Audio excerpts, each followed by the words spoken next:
sobre os céus tu és Senhor absoluto. Tudo que existe acontece, tu sabes muito bem, tu és tremendo. Mas apesar dessa glória que tens, tu te importas comigo também. E esse amor tão grande eleva-me, amarra-me a ti. Tu és tremendo, tu és tremendo. Tu és soberano sobre a terra, sobre os céus tu és Senhor absoluto. Tudo que existe acontece, tu sabes muito bem, tu és tremendo.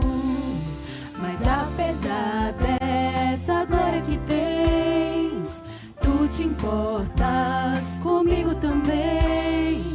E esse amor tão grande eleva-me, amarra-me a ti. Tu és tremendo, tu és tremendo, tu és tremendo.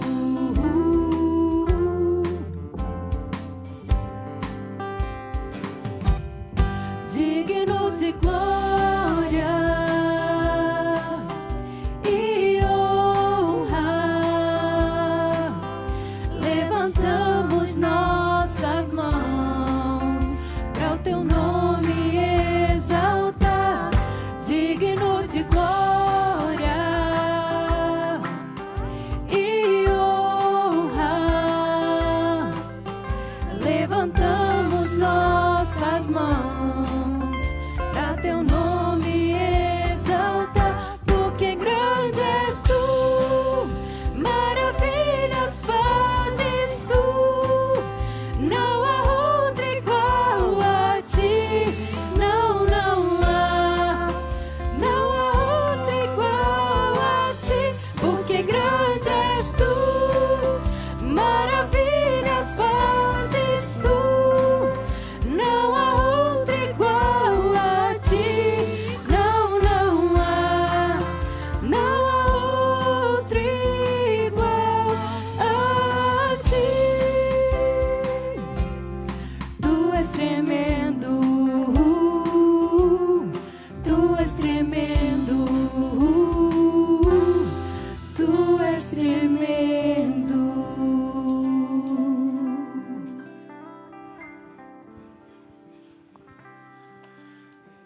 Senhor, Deus Todo-Poderoso, Deus tremendo, glorioso, a Ti seja toda honra, toda glória, todo louvor e toda adoração. Ao Senhor, ó Deus, Deus bendito, Deus santo, Deus glorioso, Deus infinito em graça, misericórdia, amor, justiça e santidade. Ao Senhor sejam os nossos louvores, sejam os nossos clamores e sejam, ó Deus, os nossos corações rendidos totalmente a Ti. Que nessa manhã o Senhor, ó Deus, mova os nossos corações para a glória do Teu nome. Que nesta manhã o Senhor, ó Pai, faça com que a Tua palavra seja, ó Deus, guardada em nossos corações, para que não venhamos pecar contra o Senhor, para que possamos ter, ó Deus, os passos direcionados por ela. Abençoa o Teu povo que está aqui, o Teu povo que nos assiste e o Teu povo que se achega, ó Deus, daqui a pouco a este lugar. Que seja abundante graça do Senhor sobre nós, mas também a consciência poderosa do Teu Espírito e as afeições do Teu Espírito nos nossos pensamentos, nas nossas emoções, nos nossos sentimentos, nas nossas intenções, nos desejos mais profundos, nas nossas decisões e ações, para que Te adoremos não só de boca, mas com tudo que temos e tudo que somos. Assim oramos em nome de Jesus, amém e amém, Deus. Convido a igreja a ficar em pé, queridos. Leamos o Salmo 34, que diz assim: Bendirei o Senhor em todo o tempo, o seu louvor estará sempre nos meus lábios. Gloriar-se-á no Senhor a minha alma, os humildes o ouvirão e se alegrarão. Engrandecei o Senhor comigo, e todos a uma lhe exaltemos o nome. Busquei o Senhor e ele me acolheu, livrou-me de todos os meus temores. Contemplai e sereis iluminados, e o vosso rosto jamais sofrerá vexame. Clamou este aflito e o Senhor ouviu, e o livrou de todas as suas tribulações. O anjo do Senhor acampa-se ao redor dos que o temem e os livra. Provai e vede que o Senhor é bom. Bem-aventurado o homem que nele se refugia. Temei o Senhor, vós os seus santos, pois nada falta aos que o temem. Os leõezinhos sofrem necessidade e passam fome, porém os que buscam o Senhor, bem nenhum lhes faltará. Vinde, filhos, e escutai-me. Eu vos ensinarei o temor do Senhor. Quem é o homem que ama a vida e quer longevidade para ver o bem? Refreia a língua do mal e os lábios que de falarem dolosamente. Aparta-te do mal e pratica o que é bom. Procura a paz e empenha-te por alcançá-la. Os olhos do Senhor repousam sobre os justos e os seus ouvidos estão abertos ao seu clamor. O rosto do Senhor está contra os que praticam o mal, para lhes extirpar da terra a memória. Clamam os justos e o Senhor os escuta e os livra de todas as suas tribulações. Perto está o Senhor dos que têm o coração quebrantado e salva os de espírito oprimido. Muitas são as aflições dos justos, mas o Senhor de todas o livra. Preserva-lhe todos os ossos, nenhum deles sequer será quebrado. O infortúnio matará o ímpio, e os que odeiam o justo serão condenados. O Senhor resgata a alma dos seus servos, e dos que nele confiam, nenhum será condenado. Glória seja dada ao nosso Senhor. Continuemos em adoração, igreja.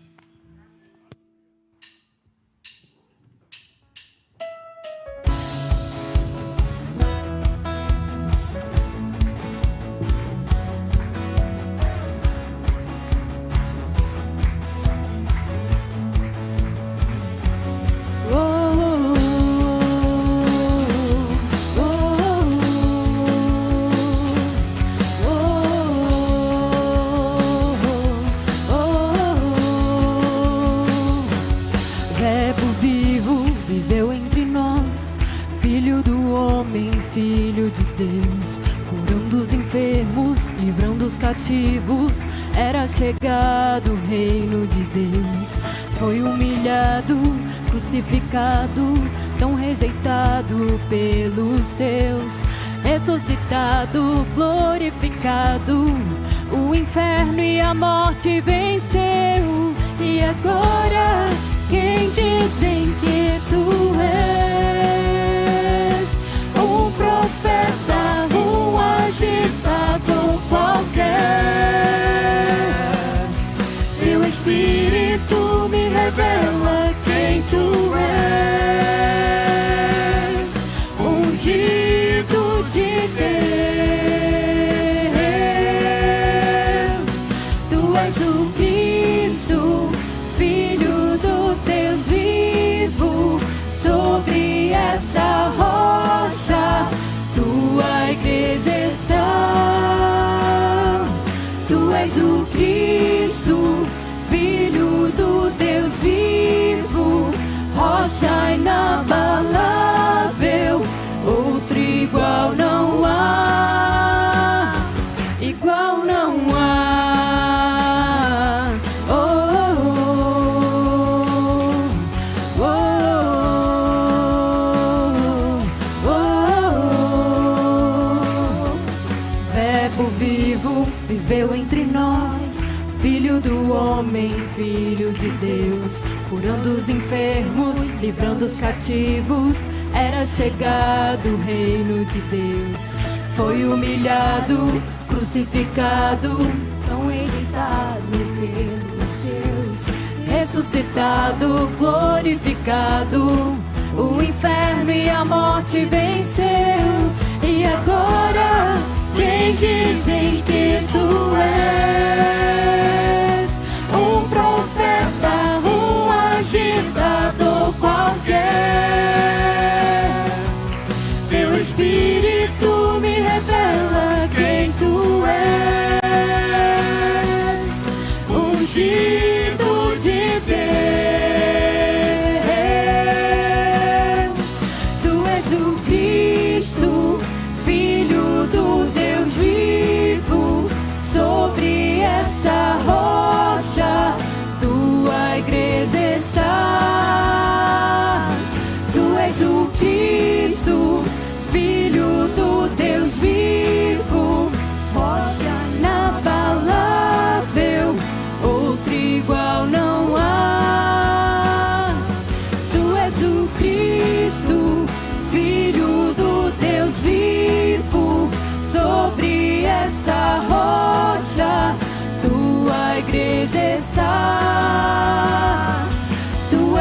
Cristo, Filho do Deus vivo, rocha inabalável, outro igual não há, igual não há.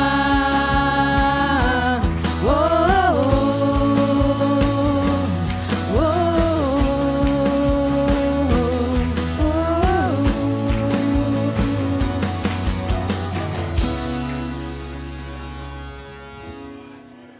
Amém. E esse Deus, que Ele é vivo, Ele se fez carne e Ele escolheu morrer por mim e por você. Amém? E esse nosso Deus, Ele é o alfa, Ele é o ômega, Ele é o início, Ele é o fim. E é para Ele que nós estamos louvando e adorando nessa manhã. Amém?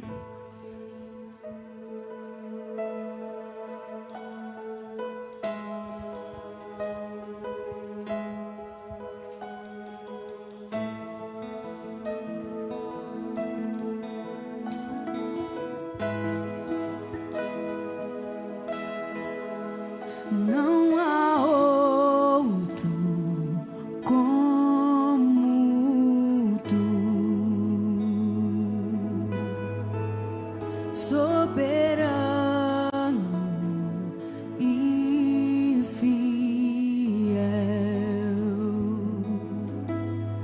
Não há outro como tu. Reina sobre a terra e céus. És o alfa e ômega, início e fim. És o ar que eu respiro, tudo pra mim. Tu és Jesus, tu és Jesus.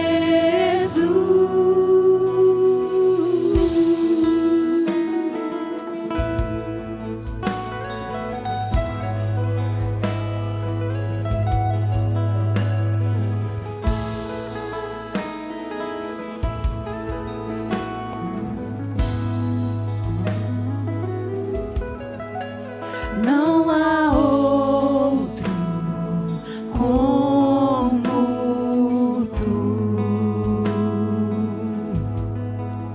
soberano e fiel. Não há outro como tu.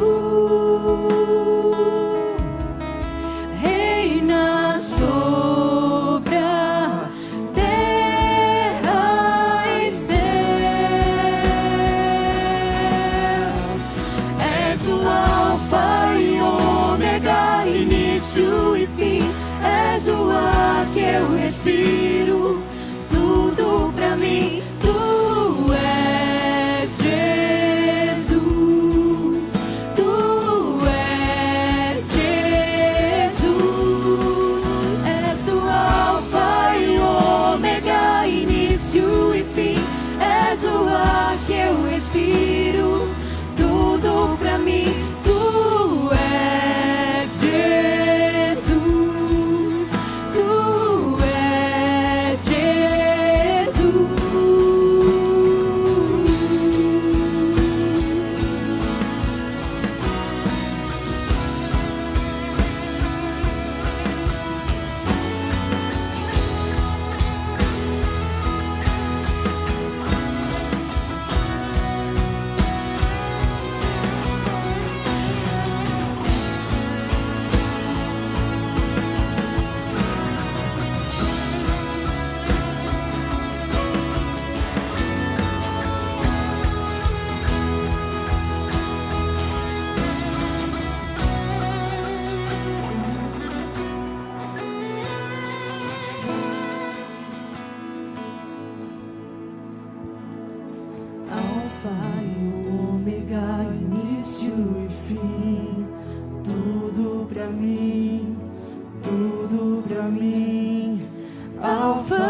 pra mim.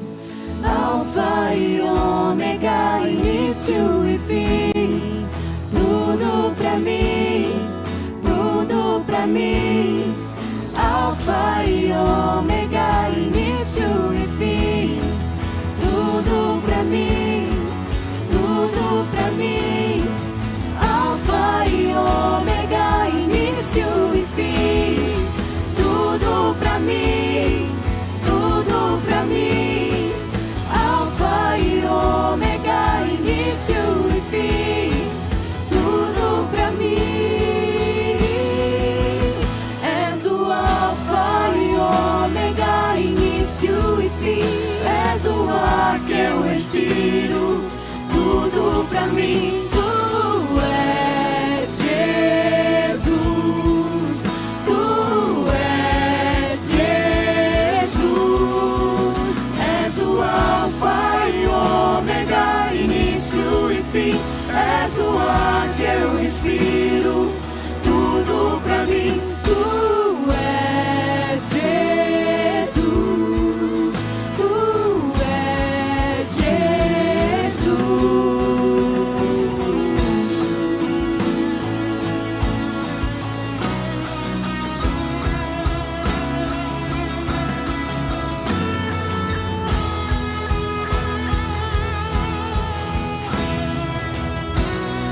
Declare mais uma vez, igreja. És o alfa e ômega, início e fim. És o ar que eu respiro. Tudo pra mim. Tu és Jesus. Tu és Jesus.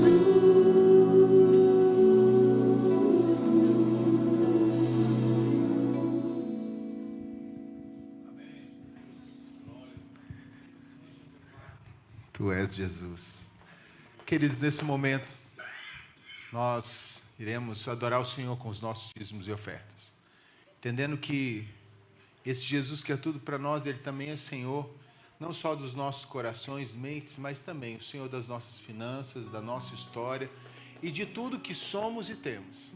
Então o convite para você nessa manhã é adorar ao Senhor também com os seus dízimos e ofertas. Cantemos ao Senhor, glorifiquemos ao Senhor e ao Senhor depositemos os nossos corações.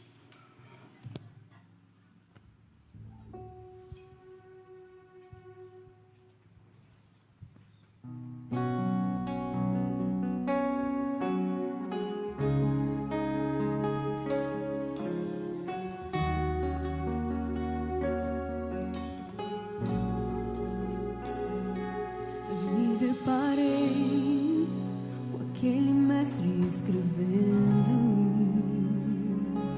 com o dedo no chão, ouvindo os fariseus a lhes falar que a lei de Moisés me condenava por meus erros,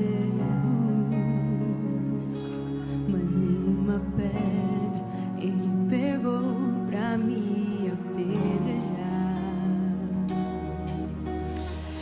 Eu só tinha os meus pecados pra lhe oferecer, mas mesmo assim me amou, mas mesmo assim me amou.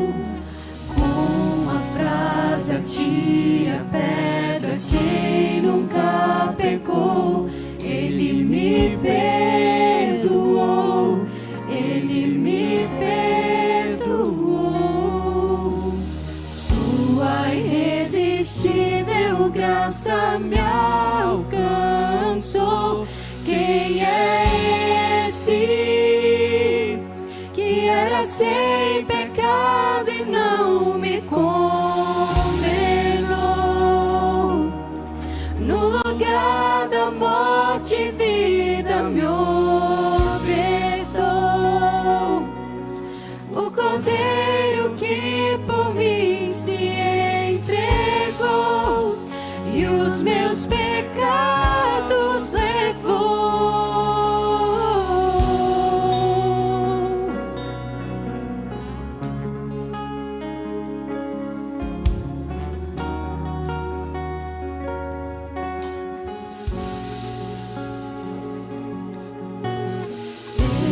tinha os meus pecados pra lhe oferecer, mas mesmo assim me amou, mas mesmo assim me amou. Com uma frase atira a pedra quem nunca pecou, Ele me perdoou, Ele me perdoou. Sua irresistível graça me alcançou. Quem é esse que era sem pecado e não me condenou? No lugar da morte, vida me ofertou. O Cordeiro que por mim se entregou e os meus pecados levou. Quem é esse que era sem pecado e não me condenou? No lugar da morte, vida me ofertou. O Cordeiro que por mim se entregou e os meus pecados levou.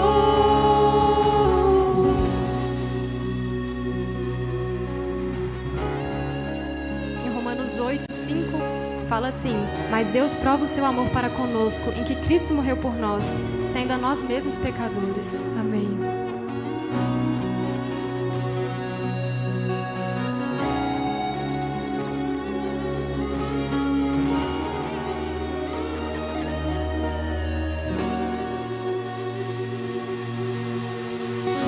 Eu não te troco por nada, não há espaço pra mais nada. Todo vazio que havia em mim, hoje é sua morada. A minha alma buscava e nada me completava. A tua presença é o que faltava em mim, minha vida foi transformada. Eu não te troco por nada, não há espaço pra mais nada. A do vazio que havia em mim, hoje é sua morada. A minha alma buscava e nada me completava. A tua presença é o que faltava em mim, minha vida foi transformada.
pra lhe oferecer, mas mesmo assim me amou, mas mesmo assim me amou.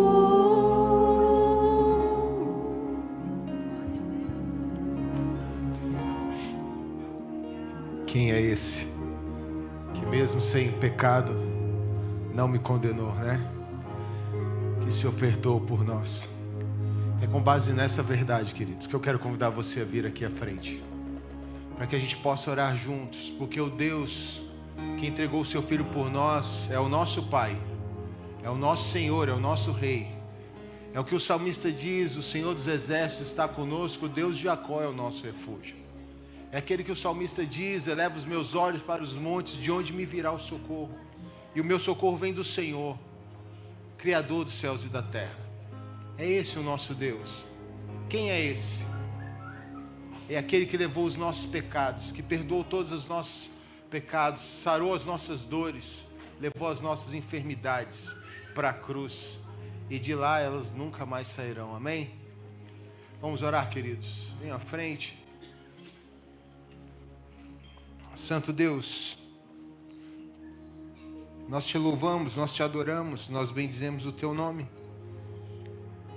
porque nós somos alcançados pelo Evangelho, que diz que aquele que poderia nos punir eternamente, decidiu punir em si, colocando em si os nossos pecados. Aquele que era santo, justo, perfeito, se fez maldito, ó Deus, no lugar desses que são, ó Deus, a miséria, a escória, Senhor Deus, do mundo. Nós te adoramos por isso, Senhor, porque a cruz é a nossa segurança. A cruz é a nossa garantia de que nós temos um Deus que nos ama, que nos ouve, que, ó Deus, atende o nosso clamor. Um Deus que antes mesmo, ó Deus, que pudéssemos ter qualquer ação de graça para com o Senhor nos amou, o Senhor nos libertou, o Senhor nos salvou, o Senhor decidiu, ó Deus, ó Pai, nos trazer a Tua presença e nos fazer Teu povo, Teu rebanho, Tua igreja, Tua noiva, Senhor Deus, Teus filhos, ó Pai. Nós te adoramos por isso, nós clamamos ao Senhor nesta manhã, certos de que a Tua palavra, Senhor Deus, é real, é viva, ela é transformadora. Certo de que o Senhor, ó Deus, é Deus vivo e está presente nesse lugar, ó Pai. É que nós nos colocamos na Tua presença, Espírito Santo, pedindo ao Senhor Deus, atenda o clamor dos nossos corações. Ouve, Senhor Deus, o nosso clamor, ouve, Senhor Deus, as nossas orações, ouve, Senhor Deus, dos céus, ó Pai, e dos céus, ó Deus, ó Pai, envia, Senhor Deus, os Teus anjos para derramar sobre nós, ó Deus, as Tuas bênçãos, ó Pai, dos céus, ó Deus, envia os Teus decretos eternos, Deus vivo, para que possamos, ó Pai, ser abençoados, ó Deus, sermos, ó Deus, transformados, sermos, ó Deus, quebrantados pelo Senhor. Dos céus, ó Deus, envia a Tua unção, ó Deus, derrama sobre nós a Tua unção, Espírito Santo, que o Teu povo que está aqui tenha os seus corações, ó Deus, apaziguados, as suas mentes, ó Deus, possam estar, ó Pai, agora, Senhor, sendo habitada pelo Teu Espírito, ó Deus, para que haja alegria, para que haja renovo, Senhor Deus, para que haja, Senhor Deus, santidade, para que haja arrependimento, Deus vivo, para que haja a Tua glória, Senhor Deus, brilhando em nossas vidas, ó Deus, ó Pai, de forma poderosa, Deus vivo. Restaura famílias, Deus, cura enfermos, ó Pai, traz, ó Deus, consolo aos corações, ó Deus. Te louvamos, ó Deus, porque o Senhor tem ouvido os nossos clamores, o Senhor ouviu o nosso clamor sobre a Madriara, sobre o presbítero Fernando, ó Deus, sobre tantos outros, ó Deus, que nós temos orado e o Senhor tem atendido, Senhor, porque Tu és Deus, ó Pai, e que o Senhor, ó Deus, ó Pai, coloque isso nos nossos corações, para que submissos à Tua vontade, ao Teu querer, Senhor Deus, aos Teus planos e aos Teus decretos, ó Pai, nós possamos viver de graça em graça, Senhor Deus, de glória em glória, Senhor, e que a Tua santidade nos transforme em imagem do Filho do Teu amor. Que o Senhor abençoe o Teu povo, Deus vivo, é isso que nós oramos, ó Pai, em nome de Jesus. Amém e amém, Deus vivo. Amém, queridos. Amém. Só tinha os meus pecados pra lhe oferecer, mas mesmo assim me amou, mas mesmo assim me amou. Eu só tinha os meus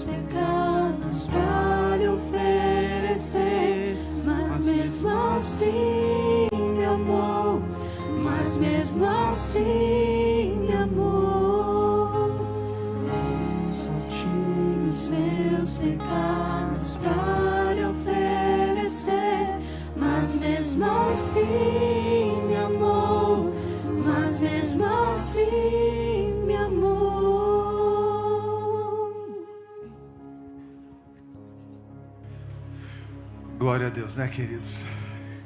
Glória a Deus.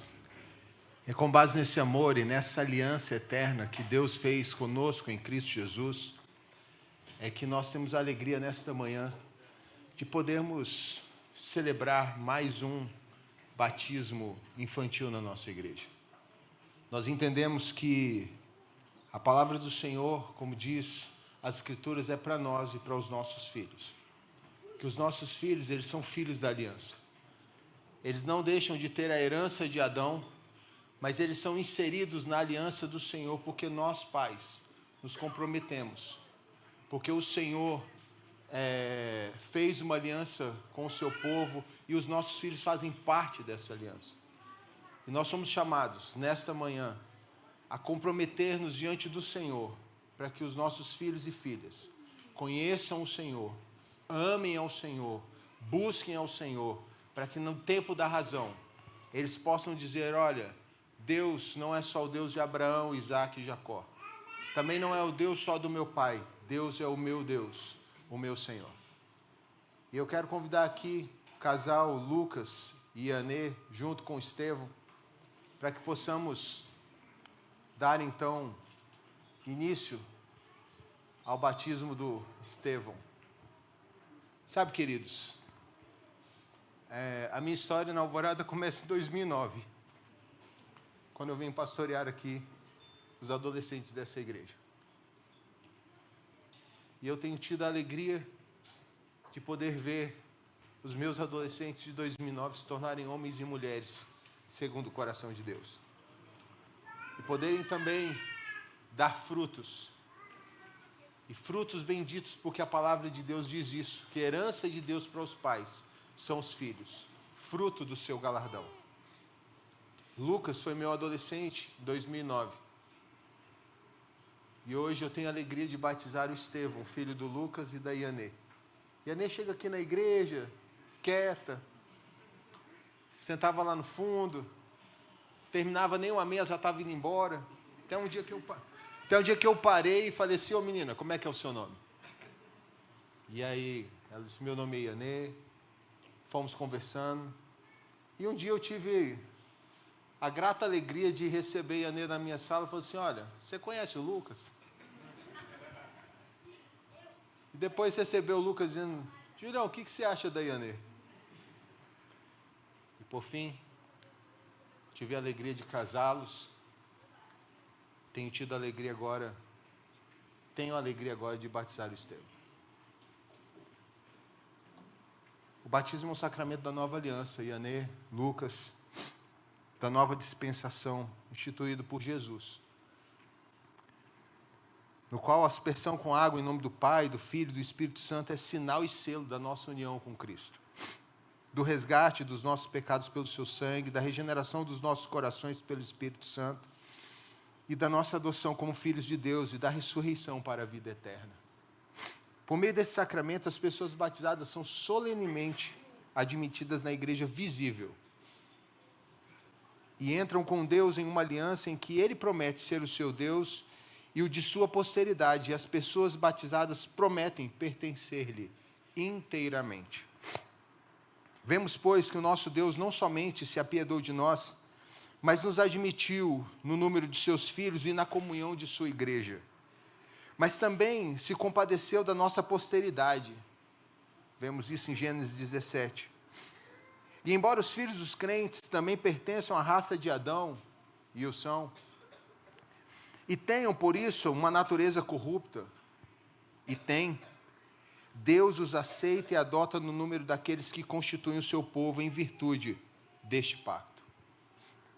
Assim, os filhos dos crentes não têm menos direito hoje ao sacramento do batismo do que a descendência de Abraão tinha ao rito da circuncisão. De outro modo, a Escritura não daria aos filhos dos crentes o nome de santos, com que a Sagrada Escritura são designados os membros da igreja, nem tampouco nosso Senhor teria tratado nesta relação, dando-lhes a sua bênção e declarando, dos tais é o reino dos céus. E agora que Deus vos concede o grande privilégio de lhes dedicardes este vosso filho, exorto-vos a que declareis a vossa fé e reconheçais solenemente os deveres que tendes para com Deus e para com a sua igreja. em referência a esta criança, ao Estevão, respondendo sinceramente as seguintes perguntas que eu passo a fazer. Vocês creem em Deus Pai Todo-Poderoso, Criador do céu e da terra? Sim. Vocês creem em Jesus Cristo, seu único Filho, nosso Senhor, que foi concebido da obra do Espírito Santo, nasceu da Virgem Maria, padeceu sob Pôncio Pilatos e foi crucificado, morto e sepultado, ressurgiu dos mortos ao terceiro dia, subiu aos céus e está sentado à mão direita de Deus Pai Todo-Poderoso, de onde há de vir julgar os vivos e os mortos? Sim? Sim?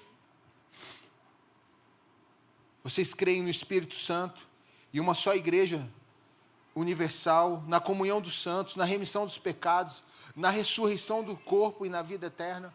Sim.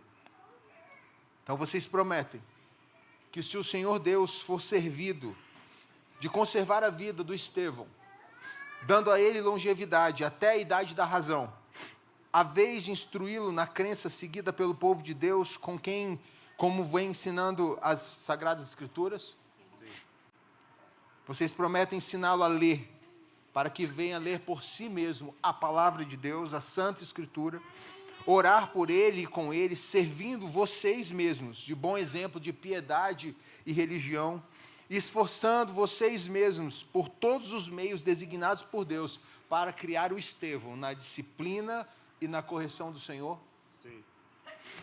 Vocês prometem ler com ele a Bíblia, trazendo a igreja com assiduidade, ensinando-o desde a mais tenra idade a respeitar o culto divino e a participar dele? Sim. Queridos, eu queria convidar aqui o nosso presbítero Sidney, que é o conselheiro do departamento infantil da nossa igreja, do Ministério Infantil, do nosso CP, estar conosco, o tio Sidney.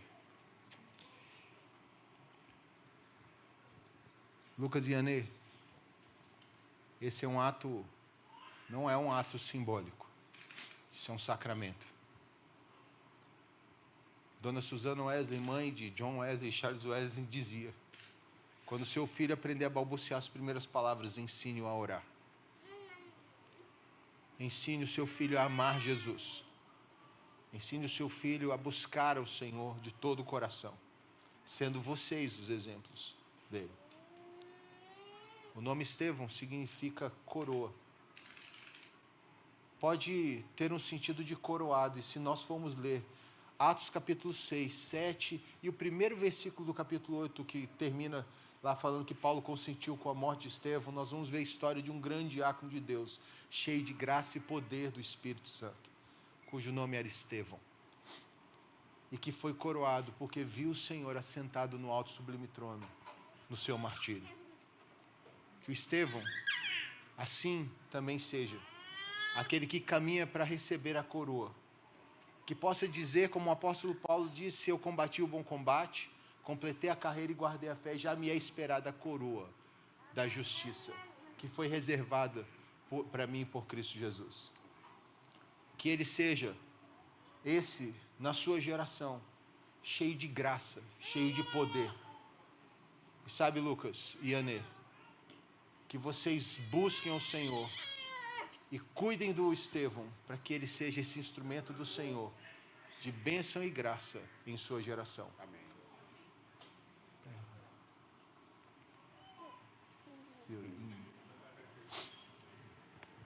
Eu brinco que eu já tenho até neto. Vai ter que baixar aí, mano, porque senão eu vou me dar banho. Estevão, filho da promessa, filho querido. Estevão, eu te batizo em nome do Pai, em nome do Filho e em nome do Espírito Santo de Deus. Que sejam as bênçãos sobre a sua vida infinitamente maiores do que as que são sobre os seus pais, as que foram sobre os pais dos seus pais, e que seja assim até a vinda de Cristo. Estevão, que você persiga a caminhada, para que a coroa de justiça te seja esperada no final da largada. Que o Senhor te abençoe e te guarde, filho querido. Que o Senhor faça resplandecer sobre você o seu rosto, e que Ele tenha derramado sobre você a sua paz, e a glória dele esteja sobre a sua vida. Assim, querido, eu te batizo em nome do Pai, em nome do Filho, em nome do Espírito Santo de Deus. Amém. E amém, Deus. Amém. Amém. Esse é lindo. É lindo demais. Queridos, depois, a família que está aí, apresenta a família da Ianê, que está aqui nos visitando. Sejam bem-vindos, queridos. Deus os abençoe. Tá? Sejam todos muito bem-vindos. Ao final do culto, vocês tiram essas fotos bonitas, né? E vão confraternizar nesse momento tão abençoador. Que o Senhor Jesus abençoe a vida de vocês. Mano.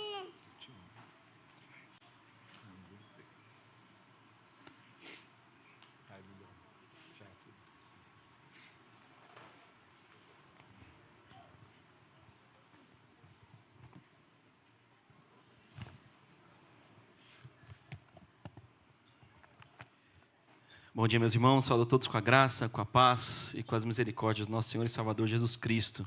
Amém? Nada melhor do que começar amanhã, que podemos perceber da graça do Senhor sobre os filhos. Isso é louvável e bendizemos o nome do nosso Deus por isso. Amém? Vamos à exposição dessa manhã e eu convido os irmãos a abrirem suas Bíblias. Na primeira carta de Paulo a Timóteo, no capítulo 3,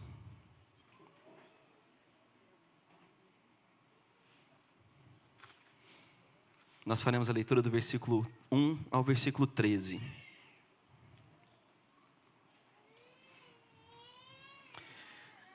Mesmo sentados, queridos, mas com toda a reverência, assim diz a palavra do nosso Deus. Fiel é a palavra. Se alguém aspira ao episcopado, excelente obra almeja. É necessário, portanto, que o bispo seja irrepreensível, esposo de uma só mulher, temperante, sóbrio, modesto, hospitaleiro, apto para ensinar. Não dado ao vinho, não violento, porém cordato, inimigo de contendas, não avarento, e que governe bem a própria casa, criando os filhos sob disciplina, com todo o respeito. Pois se alguém não sabe governar a própria casa, como cuidará da igreja de Deus? Não seja neófito, para não suceder que se ensoberbeça e incorra na condenação do diabo. Pelo contrário, é necessário que ele tenha bom testemunho dos de fora, a fim de não cair no opróbrio e no laço do diabo. Semelhantemente, quanto a diáconos, é necessário que sejam respeitáveis, de uma só palavra, não inclinados a muito vinho, não cobiçosos de sorte da ganância, conservando o ministério da fé com a consciência limpa. Também sejam esses, primeiramente, experimentados e, se mostrarem irrepreensíveis, exerçam o diaconato. Da mesma sorte, quanto a mulheres, é necessário que sejam elas respeitáveis, não maldizentes, temperantes e fiéis em tudo. O diácono seja marido de uma só mulher e governe bem seus filhos e a própria casa. Pois os que desempenharem bem o diaconato alcançam para si mesmos justa preeminência e muita intrepidez na fé em Cristo Jesus. Vamos orar mais uma vez? Pai, obrigado por essa manhã, obrigado por esse dia em que somos guiados pelo Senhor para também adorarmos a Ti. Já começamos exaltando Teu santo nome desde as 9 dessa manhã. E continuemos, Pai, sendo guiados pelo Teu Santo Espírito para que o Teu nome e para que Cristo Jesus seja exaltado e glorificado em cada instante nas nossas vidas e nesse culto em que Teu povo, o Teu rebanho se reúne para adorá-lo, Pai. Fale conosco, é o que nós te oramos e te agradecemos em nome e por amor de Jesus. Amém. Meus queridos, Paulo escreve essa carta a Timóteo em um momento bem delicado da igreja de Éfeso. Ele escreve essa carta com o objetivo de aconselhar esse jovem pastor e companheiro de ministério de Paulo a respeito de assuntos que estavam começando a surgir nessa igreja, e Paulo tem a intenção de fato de exortar a Timóteo para engajá-lo a se policiar e a pastorear a igreja com temor e tremor diante do Senhor. Paulo deixa Timóteo ali em Éfeso um tempo, ele o encarrega de especificamente lidar com aqueles que são chamados de falsos mestres que estavam ali na igreja, trazendo contendas, trazendo heresias, trazendo ensinamentos que não condiziam com a palavra do Senhor. E diante dessas circunstâncias, esses falsos mestres, ele acaba sendo então o principal tema dessa carta. E a natureza exata dessas falas doutrinárias, essas falsas doutrinas que eram ensinadas, nós não temos com clareza. Mas aparentemente tinha algo a ver com especulações sobre a lei, sobre o ascetismo, em que era exigido ao povo que eles vivessem uma santidade extrema fora da igreja, na comunhão, na vivência com outras pessoas, no estilo de vida, uma autodisciplina extremamente rigorosa.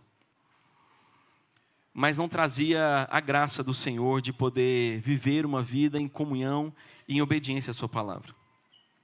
E a verdadeira preocupação de Paulo é com as consequências dessas falsas doutrinas, que poderiam promover especulações, fofocas, arrogância ou um orgulho espiritual daqueles que de alguma forma lideravam ou tinham alguma preeminência, digamos assim, dentro da igreja, e até mesmo a sorte da ganância. Então Paulo, diante dessas falsas doutrinas, desses falsos mestres, ele escreve essa carta a Timóteo, pastoreando seu coração e o preparando para que pudesse pastorear também essa igreja, para que olhassem para o centro, olhassem para Cristo Jesus.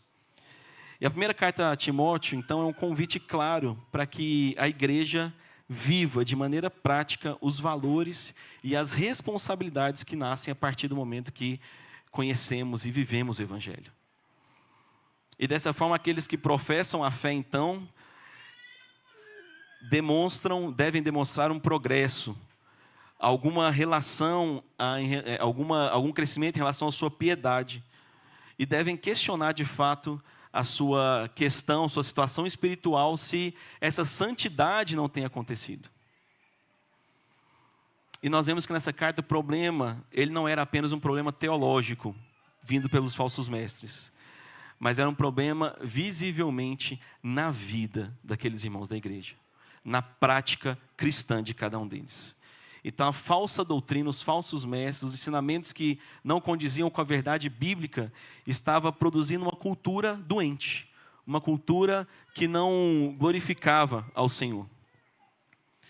E Paulo, para reforçar isso, nos versículos 14 e 15, logo seguinte do texto que nós lemos, ele diz: escrevo a vocês essas coisas, esperando vê-los em breve, para que, se eu tardar, fique ciente de como se deve proceder na casa de Deus, que é a igreja do Deus vivo, coluna e baluarte da verdade. Paulo está dizendo: estou enviando essa carta, Timóteo, eu pastorei a igreja, lembrando qual que é o fim principal do homem. Qual é o fim principal da igreja. E na nossa confissão de fé, ela afirma que a igreja visível, ela é a casa e a família de Deus, e está sobre o governo de Cristo Jesus. Então Paulo está de fato pedindo a Timóteo para que olhasse para essa igreja, os auxiliasse, os ajudasse, os pastoreasse, para que ficassem firmes na rocha que era Cristo, nas doutrinas que Cristo nos ensinou e que chegou a cada um deles por meio dos apóstolos. Nessa manhã, queridos, começando nessa manhã, nós teremos uma assembleia para a eleição de homens que exercerão liderança pelos próximos 5 anos na nossa igreja. Teremos a eleição de presbíteros e diáconos. E nessa manhã, durante essa semana, nós temos o privilégio de ver a igreja de Deus que congrega nesse local, participando do governo visível de Cristo Jesus sobre a sua igreja. Porque é dado a cada um dos membros dessa igreja o compromisso, a responsabilidade de eleger homens que sejam fiéis à palavra. Homens que sejam obedientes à vontade, à voz e à palavra do Senhor. E queridos, uma coisa que devemos sempre nos policiar e olhar de fato com muito cuidado e nos lembrar que a saúde da igreja, ela está profundamente ligada à qualidade espiritual de seus líderes. A igreja, a saúde da igreja está profundamente ligada à qualidade espiritual dos seus líderes. A quão íntimos eles são e estão do Senhor, quão obedientes são à palavra do Senhor. E Paulo, quando vai falar de todas essas qualificações dos presbíteros, dos bispos, como diz nesse texto dos diáconos, ele começa não trazendo uma forma de estratégia, Pensem nas ferramentas, pensem naquilo que os homens têm de fato feito. Mas se vocês se atentarem, Paulo começa falando sobre o caráter desses líderes. Ele começa falando sobre a forma com que eles vivem. Sobre a forma com que eles vivem a igreja, com que eles vivem o evangelho de Jesus. E antes de falar de função, então, Paulo está falando de fato de vida. E esse é o fundamento. O evangelho, ele primeiro produz uma vida ordenada. Essa é a primeira característica que nós vemos nessa manhã.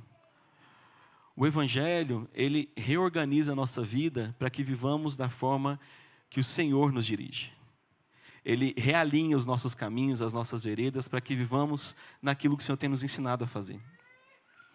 Então, as qualificações, as qualidades ou as características que se busca para a eleição de um presbítero, de um diácono, não são qualificações técnicas em si. São qualificações, qualidades espirituais. Isso porque nós vemos que o evangelho verdadeiro, ele sempre vai produzir essas qualificações visivelmente àqueles que convivem com cada um de nós. E uma coisa devemos sempre lembrar, queridos, a fé reformada, a igreja, ela sempre defende de fato a fidelidade às Escrituras, o conhecimento da palavra do Senhor, mas ela nunca separou a teologia, a ortodoxia da prática, da ortopraxia. Porque nos é chamado para viver uma vida, praticar o evangelho que conhecemos e que vemos em Cristo Jesus. E os nossos catecismos nos lembram disso na primeira pergunta. Qual é o fim principal do homem? E o fim principal do homem é glorificar a Deus e adorá-lo, ter prazer nele por toda a eternidade. E nós glorificamos a Deus não somente aos domingos pela manhã, mas da forma com que vivemos diariamente a nossa rotina, os nossos relacionamentos, a nossa intimidade com o Senhor. E onde o evangelho alcança, meus queridos, a santidade, ela de fato começa a se desenvolver, começa a aparecer. E aí, pensando especificamente nesse período de assembleia, nós podemos olhar para homens que de fato exercem uma liderança, mas uma liderança que é moldada pela graça de Jesus. E uma liderança que ela é primeiro obediente a esse Jesus, que nos chama e que nos salva. E por meio disso, são exemplo para cada um de nós. E a igreja, ela sempre irá se parecer primeiro com Jesus. É a primeira coisa que a gente tem que ver. Se buscamos homens, como vemos nessas qualificações, para atuar na liderança da igreja, devemos buscar homens que buscam refletir a Jesus. É de fato conhecido e real que fala que a igreja tem a cara do pastor. Mas a grande questão é que o pastor tem que ter a cara de Cristo. Os líderes, eles de fato moldam, direcionam a cultura da igreja, a forma que a igreja vai viver. E a igreja de fato se parece em alguma medida com seus líderes. Mas o foco principal que temos que olhar para cada um dos líderes e para cada um daqueles que são membros é que devemos nos parecer primeiro com Jesus. E Paulo, quando escreve, de fato ele dá qualificações apontando para bispos, para pastores, presbíteros, para diáconos. Mas essas qualificações não são exclusivas a eles. São classificações, características que todo cristão, todo discípulo de Jesus deve exercer, deve viver, deve buscar praticar. E antes de nos perguntarmos quem deve ser presbítero, quem deve ser diácono, nós precisamos perguntar a nós mesmos. O evangelho está de fato produzindo uma vida ordenada em nós? O evangelho de fato tem transformado, tem desenvolvido a minha santidade? Não de uma forma passiva, porque nós temos esse compromisso diante do Senhor de buscarmos essa santidade, desenvolvermos a nossa salvação. Mas essas características nós de fato devemos olhar nos líderes e é uma exigência, é um peso maior, porque assumem responsabilidades diante da igreja, primeiro diante do Senhor, para liderar o rebanho que é do Senhor. Mas e nós? E a igreja como um todo? Tem vivido uma vida que glorifica o Senhor? Quando avaliamos aqueles irmãos que foram indicados, que foram aprovados pelo conselho para nessa manhã estarem concorrendo, nós buscamos essas qualificações. Mas devemos olhar também para as nossas. Para que nesse momento, que também é uma responsabilidade espiritual que temos para com a igreja, para com o Senhor, que busquemos refletir, que busquemos viver em nós também essas características. Porque apesar de hoje olharmos para algumas delas, que Paulo apresenta a Timóteo, para que Timóteo encontrasse presbíteros, diáconos ali para a igreja de Éfeso, essas características morais deveriam e devem ser encontradas em cada um que se diz discípulo de Jesus. E diante disso, dessa primeira consideração, nós vamos então olhar um pouco para essas características que são dadas por Paulo a Timóteo. E a primeira coisa, vimos que o fundamento que o evangelho ele produz essa vida ordenada, e agora veremos o que presbíteros e diáconos, o que homens do Senhor, eles têm em comum. Características que encontramos em ambos os ofícios. E quando olhamos versículos 1 a 5, versículos 8 a 10, e também no versículo 12, quando traz as características, nós vemos que quase todas essas características, como eu disse, essas qualificações são de caráter, são referentes ao seu caráter. Então, irrepreensível, marido de uma só mulher, sóbrio, temperante, não avarento, respeitável, consciência limpa. A única habilidade, de fato, técnica que nós vemos nessas especificações é a que é dada ao presbítero para que ele seja apto para ensinar. Todas as demais, meus irmãos, são referentes ao caráter, tanto do presbítero quanto do diácono. E a partir dessas qualificações, dessas qualidades que Paulo nos lembra, nós vemos que Deus sustenta a sua igreja por meio de homens piedosos. Se vemos essas qualificações nesses homens que concorrem a esse oficialato, a exercer esse ofício na igreja, nós devemos primeiro buscar, olhar para ver se reconhecemos neles homens piedosos. E nisso nós percebemos 3 características principais quando olhamos para todas essas qualificações que Paulo dá. A primeira, que tanto os presbíteros quanto já devem ser irrepreensíveis. E o irrepreensível é um homem que não pode ser culpado por nada. Calvino, fazendo referência a esse termo, ele diz que o homem irrepreensível é alguém que não seja conhecido por algum defeito ou vício moral e espiritual. Alguém que você, ao olhar para ele, não possa dar a ele ou imputar nele qualquer culpa. Não quer dizer que estamos buscando homens perfeitos. Não quer dizer que não são homens que pecam, que falham, que de alguma forma venham a tropeçar. Mas quer dizer que não é uma pessoa, um homem que viva uma vida marcada por esse pecado.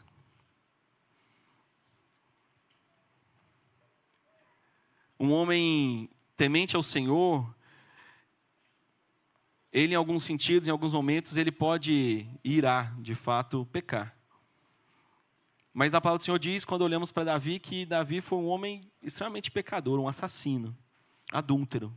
Mas a palavra do Senhor diz que ele ainda foi um homem segundo o coração de Deus. Por quê? Porque Davi, ao pecar, ele se arrependia, e reconhecer o pecado, ele se arrependia verdadeiramente. Devemos olhar a homens não que nunca tropeçam, mas não homens que estão sempre caídos.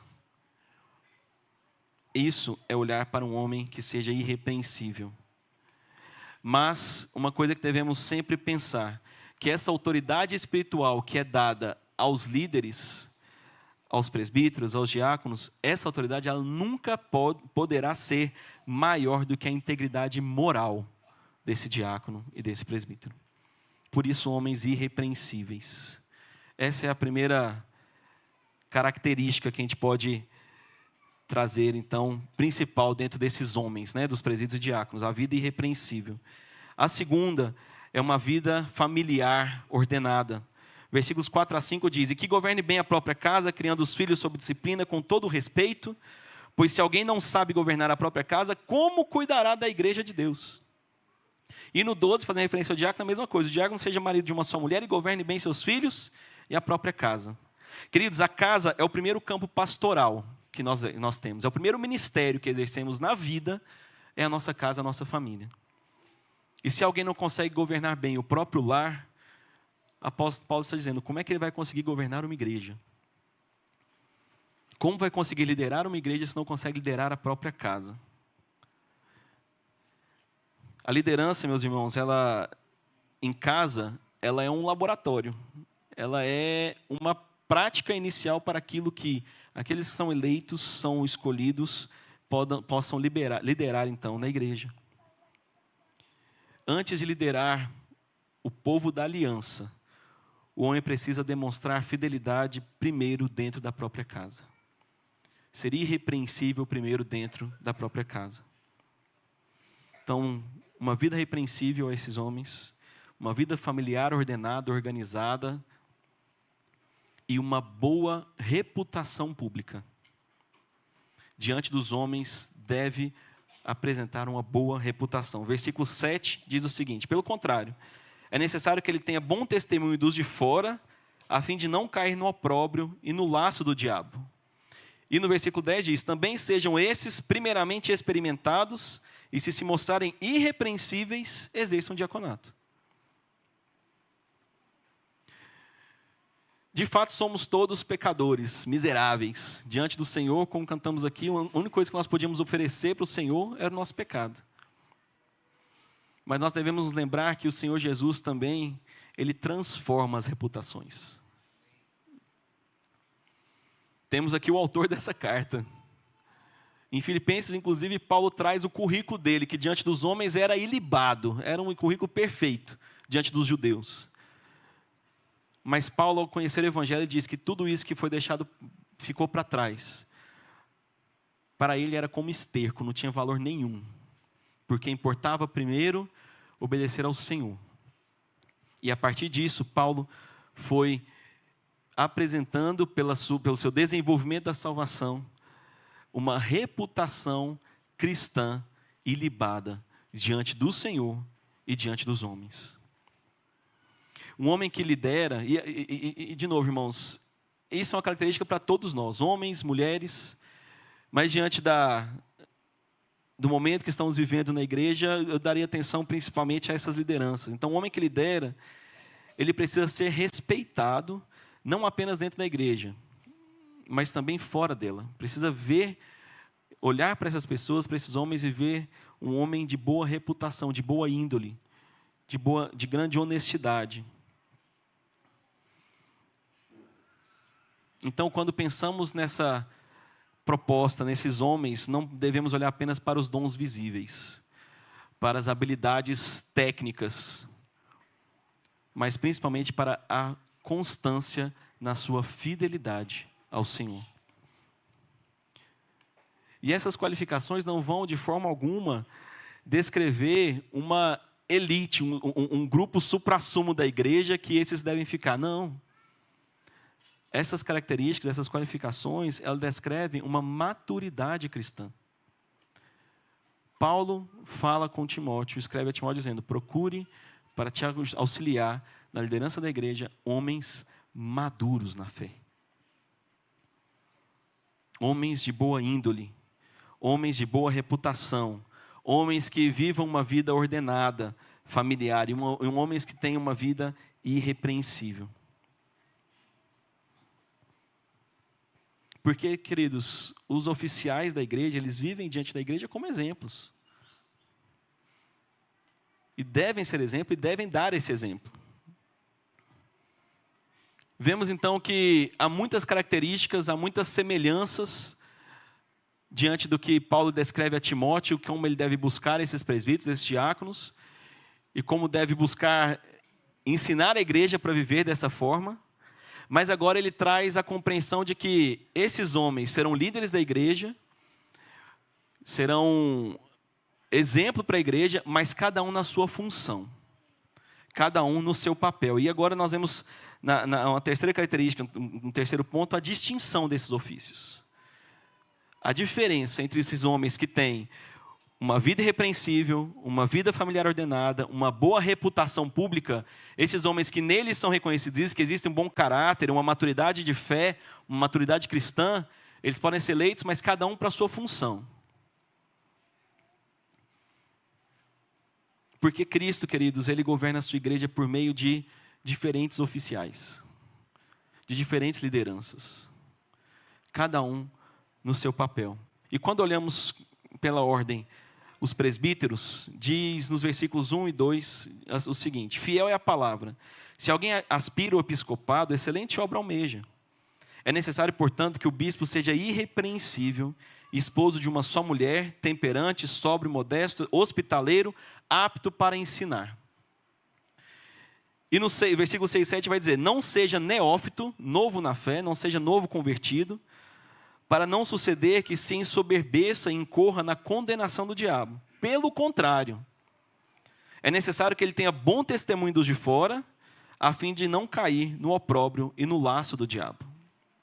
Então, para presbíteros, além de todas aquelas características de caráter, de maturidade cristã, eles devem ser aptos para ensinar, não podem ser neófitos e devem dar um bom testemunho. E, queridos, por que não devem ser neófitos? Porque uma maturidade, ela leva tempo, ela demanda tempo.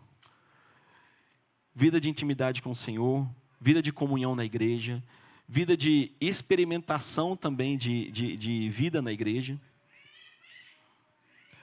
Um homem que tem maior maturidade na fé é um homem que já levou muita surra na vida.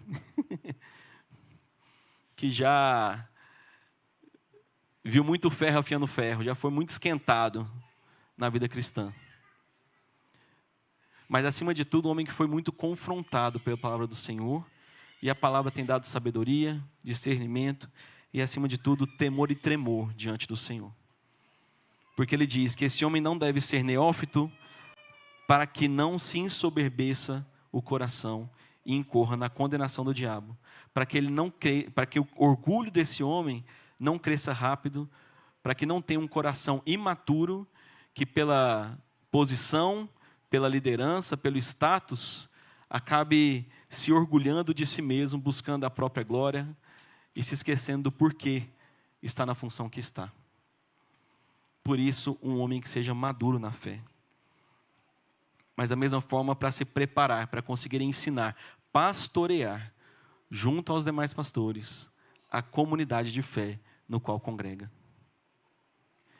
Porque o papel desses, como vimos aqui, desses bispos, que faz referência a bispos, presbíteros, pastores, é pastorear, é ensinar, é velar, cuidar da alma, da vida dos cristãos que estão naquela igreja.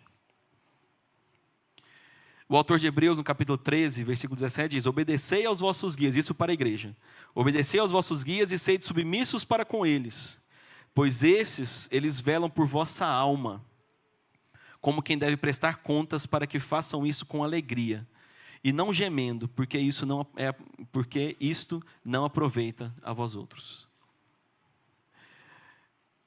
O papel do presbítero, o papel do pastor, é o primeiro de cuidar das almas, de pastorear o coração da igreja, de zelar pela fidelidade das Escrituras, pela fidelidade à palavra do Senhor, e para zelar pela vida dos que são membros dessa igreja. Esse é o papel principal, porque se a palavra enfraquece, queridos, a igreja também se enfraquece. Se no ensino, na exortação, na pregação da palavra, isso é desviado, a igreja desvia junto. Pois o primeiro que buscamos é a fidelidade a essa palavra. Então essa é a primeira, as diferenças que nós temos dos presbíteros e a função então dos diáconos. Versículos 8 a 13, diz o seguinte: eles devem ser respeitáveis, devem ser firmes na fé, experimentados, homens que cuidam das necessidades práticas da igreja, que olham para os seus primeiro e olham para os de fora. Diáconos são homens que eles preservam a unidade, não semeiam contendas, não disseminam fofocas, mas que expressam também a misericórdia do Senhor. Conversando com amigos pastores, eu digo que a experiência que nós temos, e o diácono precisa ter de fato muita sabedoria, quando diz que devem ser respeitáveis, firmes na fé, experimentados, que eles devem preservar essa unidade, porque, meus irmãos, uma das primeiras pessoas que vão ouvir reclamação e que vai chegar a fofoca no ouvido é nos diáconos. E se o diácono não tiver sabedoria para pastorear, apaziguar não, né? Resolver e cortar ali a fofoca, provavelmente ele vai disseminar a mesma fofoca. Porque na vida prática, nessa vida que o diácono exerce de estar ajudando no governo da igreja, na liderança da igreja, mas na ordem do culto, estando junto àqueles que estão se achegando na igreja, ele é a primeira camada, é o primeiro que se achega. E os diáconos precisam, de fato, preservar essa unidade da igreja. A unidade da comunhão, porque a unidade da palavra é primeiro dos presbíteros, dos pastores. Por que isso? Atos capítulo 6, versículos 2 a 4 diz: Então, os 12 convocaram a comunidade dos discípulos e disseram: Não é razoável que nós abandonemos a palavra de Deus para servir às mesas. Mas, irmãos, escolhei dentre vós 7 homens de boa reputação, cheios do espírito e de sabedoria, aos quais encarregaremos desse serviço. E quanto a nós, nos consagraremos à oração e ao ministério da palavra. Não que um diácono não possa orar, deve, e que não possa pregar, não possa compartilhar o evangelho, mas a responsabilidade de dirigir a igreja nisso são os presbíteros. Mas aqui ainda coloque: busque homens dentre vós, escolhei dentre vós homens de boa reputação e cheios do espírito e de sabedoria. No texto vemos o princípio do diaconato. A organização para que a palavra não seja negligenciada, que os apóstolos ali possam de fato se dedicar a isso, para que possam guardar a doutrina, mas elegendo homens cheios do espírito e de sabedoria, para que tornem visível essa compaixão, essa misericórdia que aprendemos por meio da palavra do Senhor. São funções distintas, mas uma liderança do Senhor que serve ao mesmo Senhor, que serve ao Deus dessa igreja, Cristo Jesus. E diante dessas considerações, queridos, algumas breves aplicações para olharmos para diante dessa circunstância, dessas características, dessas qualificações. Primeiras qualificações para a igreja. Como eu disse, votar, exercer esse direito, esse dever que você tem como membro dessa igreja, é um ato espiritual. Então não simplesmente reconheça ou escolha alguém que você tenha amizade, que você tenha um bom relacionamento, mas busque homens com integridade. Homens irrepreensíveis, de boa reputação, que governam bem a sua igreja, a sua casa. Homens que de fato têm buscado viver como Jesus. Então ore, coloque diante do Senhor. Na verdade, já temos pedido que esteja em oração, desde que tem se falado dessa assembleia, para que de fato haja um tempo de oração, para que o Senhor os dirija nessa eleição. Mas vote também com temor diante do Senhor. Esses homens que serão eleitos, eles exercerão o ofício, o cargo, por 5 anos. Então vote pensando também na saúde espiritual da igreja, porque vimos que líderes, eles têm esse valor, esse peso para a saúde da igreja. Mas pense não no hoje, mas elegendo esses irmãos, como a igreja estará daqui 5 anos? Como a igreja estará daqui 10 anos? São homens que de fato com essa reputação ilibada se dedicarão, se desgastarão pelo evangelho, pela igreja do Senhor, servirão com alegria e pastorearão, cuidarão com misericórdia da igreja? precisamos avaliar isso. E para aqueles que estão concorrendo, a palavra fica no primeiro versículo. Fiel é a palavra, e se alguém aspira ao episcopado, excelente obra almeja. Mas aqui, se alguém aspira ao oficialato, excelente obra almeja. O desejo, de fato, esse anseio é nobre. Mas uma nobreza nessa função, nessa obra, ela exige um coração de fato examinado. Deve-se examinar a sua vida, o seu lar, as suas motivações pelo qual você está aceitando concorrer nesse cargo. Deve-se então colocar diante do Senhor. E as perguntas ficam: minha casa confirma esse chamado? Minha esposa, meus filhos, meus pais? Minha vida fora da igreja sustenta a vida que eu vivo dentro da igreja? Eu tenho exercido na igreja e vivido da forma que eu vivo fora dela? Porque, como vimos, queridos, o maior perigo da liderança não é a responsabilidade, mas é o orgulho. E esse orgulho, ele é silencioso. Ele começa nas pequenas ações, nos pequenos elogios, e isso vai crescendo, e ao invés de buscar a glória do Senhor, passa a buscar a glória própria. E, meus queridos, o Senhor não divide a glória dele com ninguém. Por isso, homens tementes, servos do Senhor, que sirvam com temor. Pois todos esses homens, todos nós da liderança, prestaremos contas diante daquele que é o Supremo Pastor. E para todos nós como igreja, esse texto é um espelho. Como eu disse, não é só voltado para esses homens, mas esses homens devem de fato apresentar isso. Mas como igreja devemos buscar viver da mesma forma. Ele descreve o que o Evangelho produz em nós, não somente nos homens que vão exercer esse oficialato. E aí fica a pergunta para cada um de nós como igreja. Se todos na igreja fossem como eu, ou vivessem como eu vivo, a igreja estaria saudável hoje? Como tenho vivido a minha vida hoje? Se todos vivessem da mesma forma, eu estaria numa igreja saudável, numa igreja fiel ao Senhor.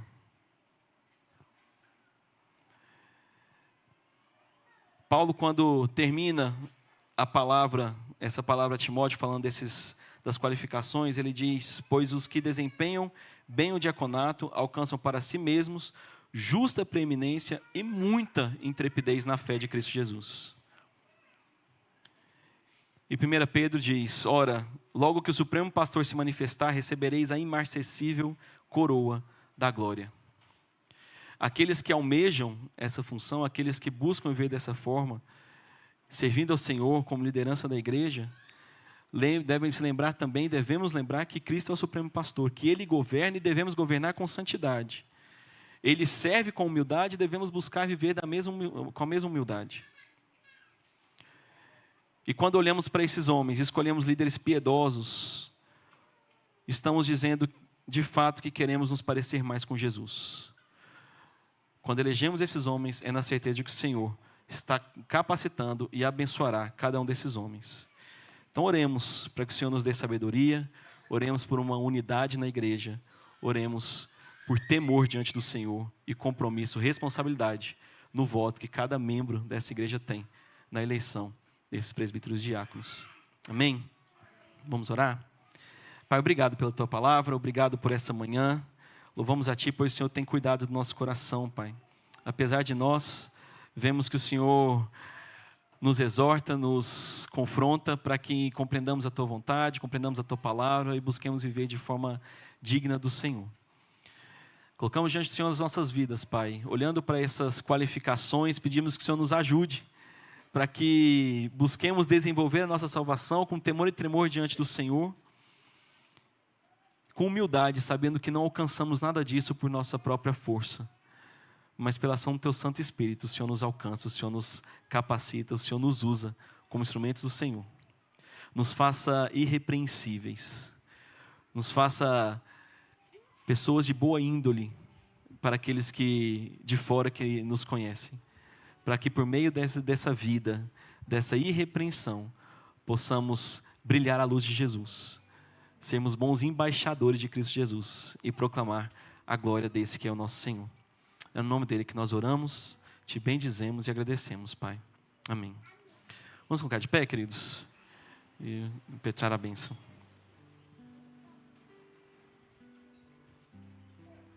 E que a graça do nosso Senhor e Salvador Jesus Cristo, o amor de Deus, o nosso soberano Pai, as bênçãos e as consolações do Espírito Santo de Deus, esteja com todos vocês, com todo o povo do Senhor, espalhado pela face da terra, desde agora e para todos sempre. Amém.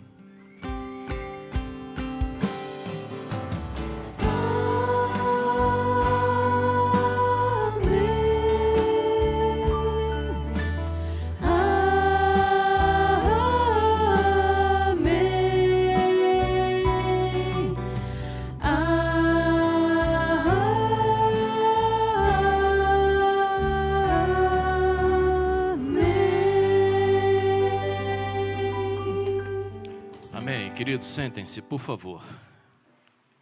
Então nós temos nesse interstício, até a nossa ida